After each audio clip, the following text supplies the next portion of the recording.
From the East and the West, you've heard others, but now you've tuned into the best. This is a Prime Wave Media production.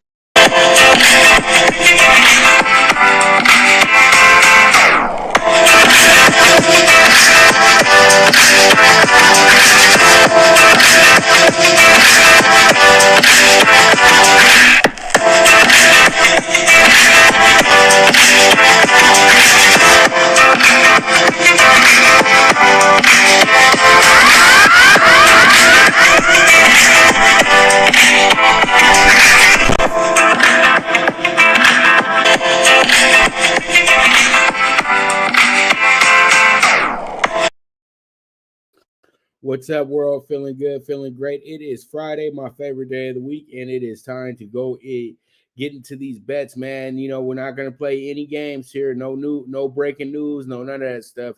It's all about what's going on tonight in college football and in Major League Baseball as well, too. So you guys, I got something good for you today because there's a bunch of games here tonight. We got 9 games here in the CFB opening weekend as well, too. I like to call this segment Friday Night Lights because we do have ourselves some games I do want to talk about. It's 6 of them that I do have on a ticket for you guys as well, too. So up first, we have pretty much the game of the day, which is going to be North Carolina going against Virginia Tech. North Carolina coming in as a minus 225 favorite. Virginia Tech plus 180, dog at the house, and then plus 6 on the spread as well, too. We have an over-under of 64 tonight as well in this game. I think what happens here is that what you got to do is pretty much watch that scoreboard tonight. But I think Virginia Tech got a good chance tonight to get the big upset here against UNC because this is the type of game that is somewhat of a trap for a team that's playing in the ACC like UNC with a nice little ranking here and with a whole lot of hype. It was a team that was actually paid to not even do that well last year, and they actually overachieved. So I know that's something to hang your hat on and everything like that. But, Virginia Tech, like I said before when me and Jeff did the show on Monday, they do have revenge on their mind because they got blew away by this team. So maybe, just maybe, there could be a possible upset here tonight. That's why the spread's not too long in this game. It was at 5.5 pretty much all week. Now it's jumped up to 6. I do expect this to probably go down, but it could go up as well, too. I know a lot of people are getting more confident, because Mac Brown's the coach and everything like that, but that doesn't make any difference in what's going to happen in this game today. I think that Virginia Tech is going to be ready to play, and UNC better have their head on a swivel. They better not take this game for granted because this one right here can come back to bite them. All right, we move on, and we got a matchup between some North Carolina schools, Duke, the good old boys, and then you got Charlotte, the big city in North Carolina. They're going to be hosting the Blue Devils tonight. They're coming in as a plus 185 dog. Duke is minus 225. We got a 6.5, plus 6.5 on the Charlotte tonight as well, too. So disregard the minus there. And then we have the over-under 60.5 tonight, too.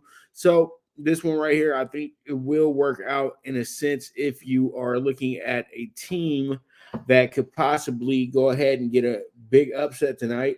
I think Charlotte is up to the task, but more than likely, I'm going to go ahead and just scoreboard watch here. I think the over is a great play here because I know Charlotte is probably going to be giving up a lot of points tonight. And Duke's defense, you don't know you never know about Duke. I think that all in all, that this game will go over the 60.5 tonight. I like that bet the most here. And I think that, that's pretty much what you do here because both these teams are the same type of same type of bad. You know what I mean? And you don't want to get yourself involved in that, overvaluing a play that doesn't have much value to it in the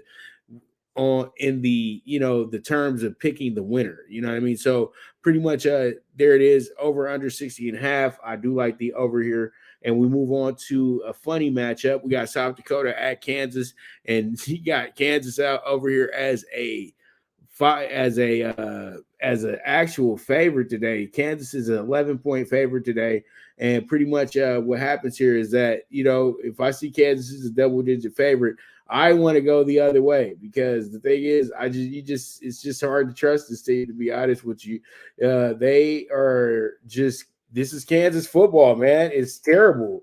at the end of the day. And there are speculations right now that Kansas is ready to shake out of the Big 12 and head on over to the Big 10 for basketball purposes, since Texas and Oklahoma are leaving. So maybe they can look a little good, because they did have some good recruits coming in under Les Miles and everything like that. So let's see how this goes, see how it shakes out. We got South Dakota plus 350 coming in today. This is a good number for you as well. And this wouldn't be the first time that you get yourself a nice doggy dog over in Lawrence to get you a nice upset against the Jayhawks, who are just lowly. I've seen this team be good one time in my lifetime in college football, and that was like a decade ago. So hopefully they can go ahead and be better than they've been over the last 10 years, but I don't see it. So we move on, and we have Northern Colorado going against Colorado tonight. Northern Colorado is coming into the game, very green. Colorado confident. They think that they have a team that could make some noise in the Pac-12 South Division this year. But it all starts here. This is an interstate game. You can never overlook the interstate game. But I think Colorado is in good shape tonight. I don't think that they should have any issues with this one. They play pretty charged up at home as well, too, especially early in the season. So I think that the Buffs will do something big tonight. But I think all in all, though, once again, this is another game where you can just say to yourself, let's just go ahead and scoreboard watch here. And I don't think that there's going to be a lot of points scored today, but I think that it could be a blowout as well, too, on the Colorado side of things. All right. So I do like the under 57 in this spot. All right. We move on to the Big Ten matchup, another Big Ten matchup tonight. And, we had one last night. And we're going to have a bunch of them tomorrow as well, too. The Big Ten is doing big boy stuff this year.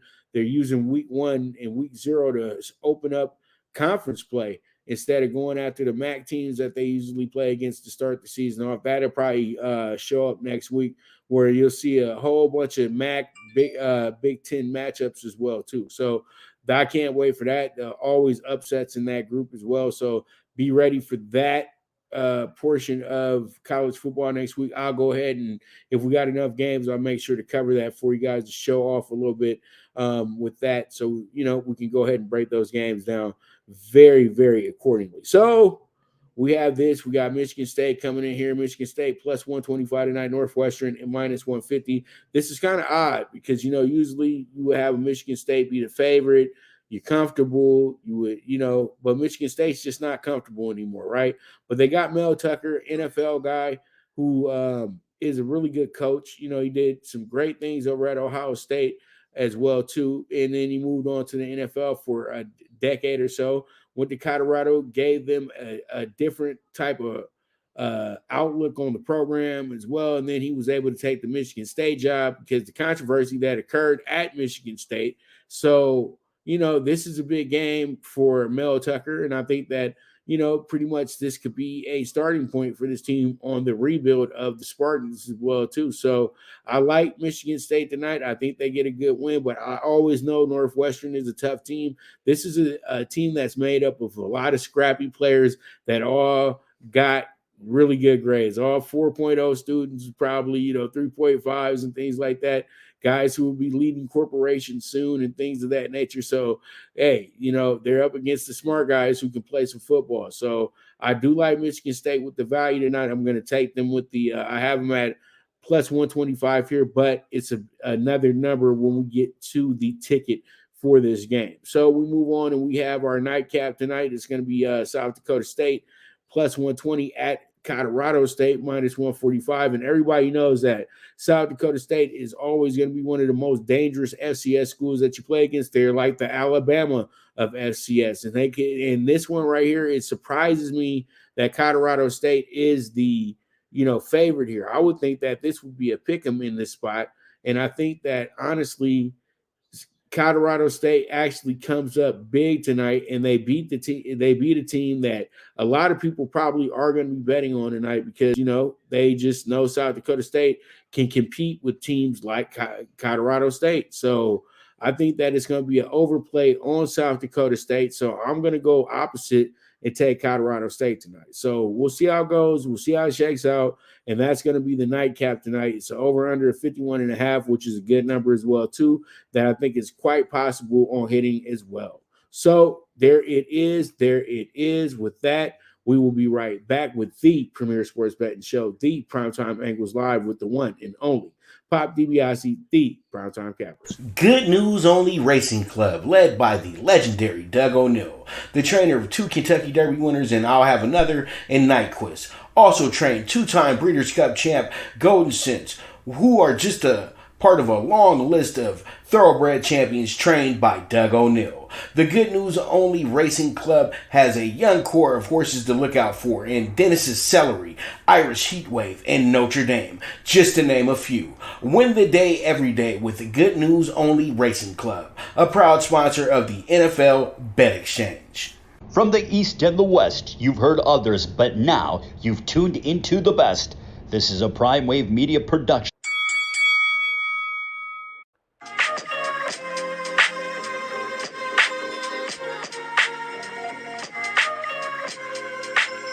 Tune into Big Wave Boxing every week with a brand new guest with the one and only Pop DiBiase, the Primetime Capper, getting the best boxing stories, best boxing angles, and the truth when it all comes down to the sweet science. Tune into Big Wave Boxing on the Prime Wave Media channel on YouTube.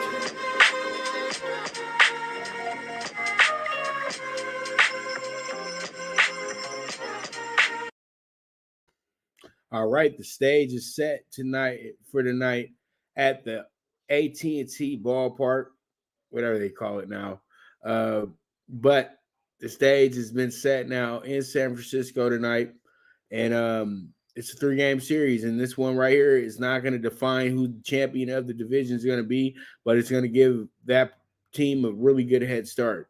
Now, San Francisco avoided the sweep yesterday against the Brewers, and they're coming into this one fully tied with the Dodgers. It's deadlock, and pretty much the winner of the series will be the first place team Monday. So we're gonna see how this goes. The Dodgers know this is one of the biggest series of the season, but they're coming in here at their most confident state of the year as well too. Then you have the Giants, who have become kind of a shaky team over the last 2 weeks. And I know that people don't want to hear this. They don't want to believe that, but it's getting time. It's getting time. And I feel like the team that has the cold feet right now isn't the Dodgers. And the Dodgers have been waiting for this weekend for a while now. And I think that they've been actually going about it in the way that old adage, how the Lakers used to go about things in the 80s. They used to feel like they used to play everybody like they were the Celtics. And I feel like the Dodgers have been playing everybody like they're the Giants the last month or so because they've been on an incredible run. So I think that this one right here is going to be a very good series, a very fun series to watch. I suggest to anybody who loves baseball, even if the Dodgers and Giants aren't your team, pay attention to this series because you might be looking at the team that's going to be representing the National League in the World Series this year as well, too. So this is a big series. This is going to be a lot of fun up in the biggity Bay. So let's see how it goes. Let's see how it shakes out. But I know LA is excited. I know San Francisco is excited.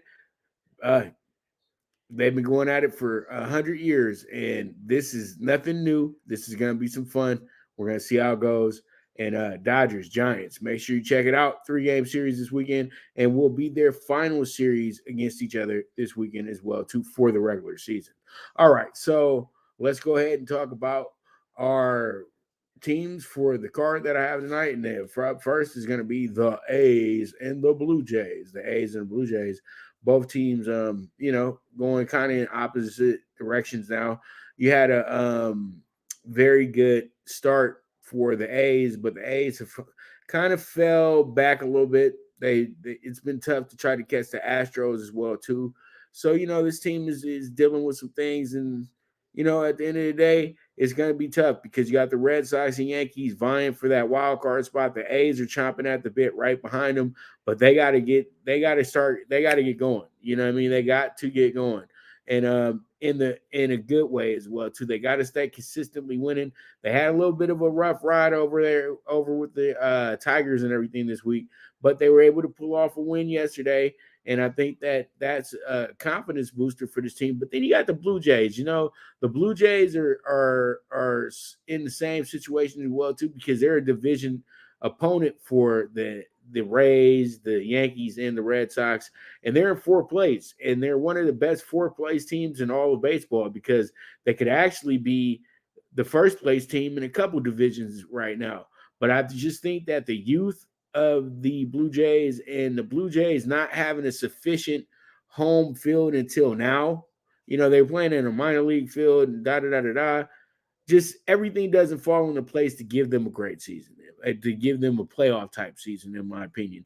I think that they're growing, they're building, and I think they'll be there next year. But they're not going to quit, though. So that's what you like about this game tonight. And I think that this one right here can fall into the favor of the Blue Jays. They got their young ace on the mound as well, too. Sean Mania is a great pitcher as well, but I think the Blue Jays pitcher has a little bit of an edge because he hasn't really had many bad outings, and he always pitches very well. And he's just, determined to be a really good pitcher and a really great, really fixture of this rotation as well, too. So there it is, A's at the Blue Jays tonight. And I'll have the answer for you guys in a moment, which way I'm going in this game as well, too. So we move on to our next spot. It's going to be a interleague game. It's going to be the Tigers at the Reds. Tigers have played the interleague schedule pretty well this season. Once again, the Tigers are very, very overlooked. They are a third-place team. And then you have the Reds holding serve here for the final wild card spot and everything like that. And they are far behind from the leaders of who would ever be the first wild card team. But still, the Reds have played great baseball since the All-Star break and before that as well, too. And as I told Mike on the show a few months back, this was my dark horse to get to the playoffs, and they're right in position to get there as well, too. But then you have the Tigers here. The Tigers are going to make this tough on them, as I said before. They've been doing very well in the interleague schedule. So I think that a run line bet for them with the plus 1.5 wouldn't be a bad bet. And I think that's exactly where the best bet lies at as well, too. I think that they keep this game close and they don't lose the game by more than one run. So Tigers, Reds, let's see how it goes. All right, so we move on. We got the White Sox at the Royals. This is a divisional game. In the AL Central, yeah, the White Sox minus 125. Dallas Keuchel's on the mound for him tonight as well, too. Then you got the Royals plus 105 at home. The White Sox have given the Royals fits all season, and I don't think that that's going to change tonight. But this will be a game where a lot of us will probably seek out other options here and not look at picking a side, but just scoreboard watching and see what we can get on the over and under. So with that, White Sox Royals, this game isn't a big, very important game because honestly, now the White Sox are just counting down until they actually, pretty much clinch that division because they're well ahead of the next team, and that's the Indians. So this game right here, I'm not going to say it's not important, but the thing is, though, the White Sox can afford to lose a little because they have a very clear shot to the playoffs. It's going to be tough to be, drop a 13-game lead in the next month. So, it is what it is. So pretty much over 9, White Sox Royals tonight. I think that's a good play. We move on. All right, let's go ahead and talk about my dog of the day. My dog of the day is going to be the Cardinals today. I got them at plus 150, but they did open up at plus 145. Then you got the Brewers here, minus 175. As I said before, the Brewers playing some of the best baseball in baseball, period, but they had to fly back home last night as well, too. So this is going to be a kind of a tricky, shaky game. And you know what? The Cardinals are still vying for that second playoff spot as well, too. They haven't went anywhere. And, somebody told me they were so surprised by that. And I said, do you know who this is? This is the St. Louis Cardinals. St. Louis Cardinals been good forever. There's not one season where you ever hear a Cardinals fan or a baseball person say, well, back in this time, the Cardinals lost 100 games. I've never even heard that happened. I know pretty much every team is suffered that situation, but the Cardinals have been consistently good forever. So when they're making a move for a playoff spot, it does not surprise me at all because the way the organization is built up, they have quality players all the time. They might not win every single year, but they have quality players on the roster ready to contribute and have a big moment for you. Now, they haven't done much since Pujols left, but still, they've been consistently still in the playoffs as well, too. So, hey, you can never sleep on the Cardinals. They got Adam Wainwright, the veteran, going. They did not get rid of him either because, once you're with the Cardinals and you're a dominant player, you're with them for life. They don't just let you walk off.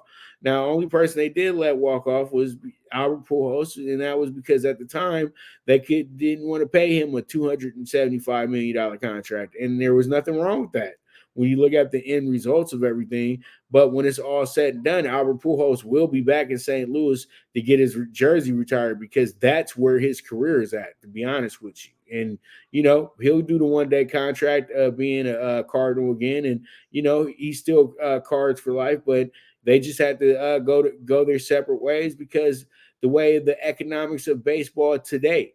But, hey, Wainwright was different. He got a little hurt, and they were able to kind of sit there with him as he was hurt for a few years, and they ain't making any big deal of it because he's always solidified his pitching spot. So it might be his last year, or it might be him, still continuing everything like that. But Adam Wainwright is always a good option for you, especially with that dog money. And that's exactly what I'm doing right now. I'm taking the plus 150 on the Cards tonight. They are the dog of the day. We'll see how it shakes out. We'll see how it goes. All right. We move on to the Braves at the Rockies, and the Braves at the Rockies should be a lot of fun tonight. You got the Braves coming in here trying to sweep the weekend, trying to stay afloat in the East. They have the Phillies nipping at the heels extensively right now, but man, it's a back and forth situation there as well too. And as I said before yesterday, that division is going to be figured out, is not going to be figured out until the last weekend of the series. I promise you that. And they're still 2 games ahead of the Phillies right now, 5 games ahead of the Mets. So, Atlanta's sitting pretty right now, but they can't slip up. And, the Rockies are a perfect spot, a perfect place for you to slip up. And the Braves, through history, have always had some issues at Coors Field. So we'll see how it goes. We'll see how it shakes out. The Braves got a good win yesterday, but today is a new day. So pretty much they're going to have to be back on their A game like they were yesterday. Today they have pretty much one of their better starters going and everything like that. The Rockies got one of their best starters going as well too, in Sensatelia, who's actually his record doesn't reflect how good he can pitch. We saw that last week when he went against the Dodgers as well too. He did a damn good job against the Dodgers. He won 7 innings, gave 2 hits, struck out 5, only walked 1, and actually was able to get the win in that game as well too. The Dodgers were a little overwhelmed that day going against Sensatella, who usually is a guy that most try to pick on, but hey, you know what? Sometimes the record doesn't reflect how well you're pitching. You know what I mean? And this is why these guys still get big contracts when they go into free agency. And everybody asks, but he lost 15 games. Hey, you know what? A lot of those losses wasn't on the pitcher. It's a full team effort. That's what I always tell people in baseball. It's not about the individuals. It's about what the overall team contribution is. All right, so with that, I think that this one will be another scoreboard watching game. We'll see how it goes, man. But I like this one a lot. I think this will be a fun game. And you honestly can pick either side. The line is kind of telling you that.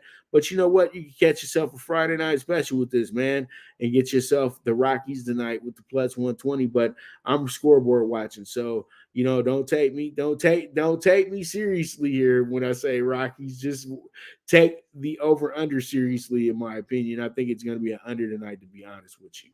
All right, so we move on to the final game of the group, and it's going to be this one. It's going to be the Astros at the Padres. The Astros coming into this game, still the leaders of the AL West, and they have a 4.5 lead over the A's as well. 6.5 game lead over the Mariners. And people kept laughing at me and telling me, why do you keep dealing with the Mariners? And you see the Mariners in the third place, 72-62 on the season. And they're actually in the second spot behind the A's to maybe sneak into this wild card spot. They're 4 games back in that regard as well, too. So, that's pretty good. But when you look at everything here, you say to yourself, okay, Houston, you should probably finish up and be the champions of the division, but you might have a bad month. And they've been playing good baseball, but once again, this is a team that can't beat the bad teams at home when they're over minus 200. So there's some flaws here with the Astros team. That's why I say the A's still have a big shot. But tonight they're going against the Padres. The Padres pretty much, I'm not going to say the Padres have thrown in the towel for the season. They're just not good right now. You know what I mean? They got Tatis, who's favoring his shoulder a lot. He can say he's healthy as he wants to say, but he has a recurring injury that's going to need big time surgery at the end of the year. And it's affecting him because, if your shoulder's hurting, that means that you can't hit the ball as well as you was hitting the ball before it. And then you have, pretty much the Astros here. They have one of the best records in the league at 78-55, and they still are 6 games behind the Rays for the overall lead for the home field advantage. So, this game still has some good mojo to it. It's a good matchup. But I think all in all, though, they'll be overwhelmed tonight by this Astros team. So with that, there it is for the rest of the MLB Friday preview. We got plenty more games than this, but these are the 6 that I did choose. All right, so let's go ahead and jump into the Friday Night Lights Pick 6, and I got y'all covered. I got y'all covered with this one. So this one should be a good ticket. It's got high value to it as well, too. This ticket is going to be a 55-1. I'm going with VTech +6. I think they keep this game close if they do not win, but I'm going to take the insurance here and take the +6 on them today. And then I got the over 16.5, as I explained before, with Duke and Charlotte. Then I'm doing the +11.5 with South Dakota today. And then I'm doing the +135 money line with Michigan today, and then also Colorado State CSU money line -140 today. And then we finish it off with an under 57 with Northern Colorado and Colorado today, and that's going to yield a 55-1 ticket. And as I always say, single what you like if you don't want to do a parlay.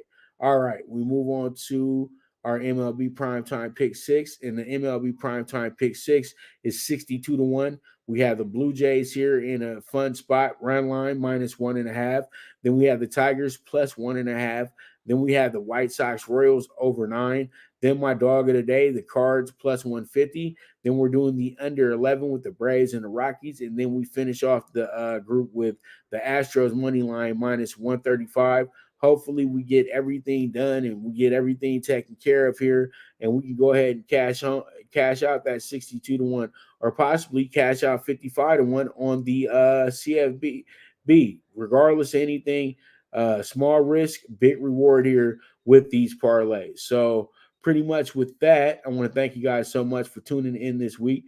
Another great week of sports and things of that nature, and you guys tuning in and getting all your angles and getting all your bets together and all that good stuff. So we'll be back at it Monday at noon, and then once again, NFL Bet Exchange returns next week. I have the solid start time for you guys.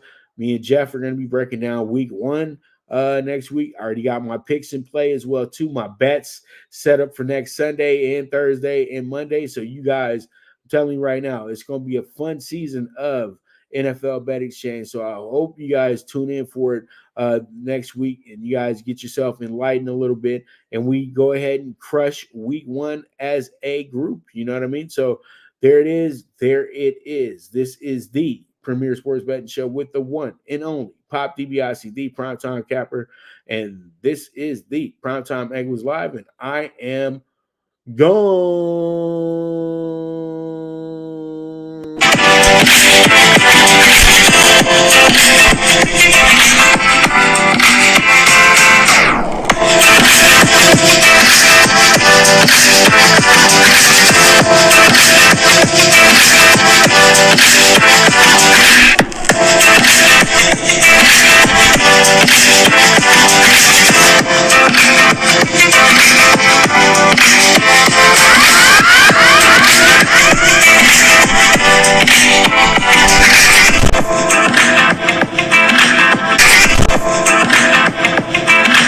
From the East and the West, you've heard others, but now you've tuned into the best. This is a Prime Wave Media production.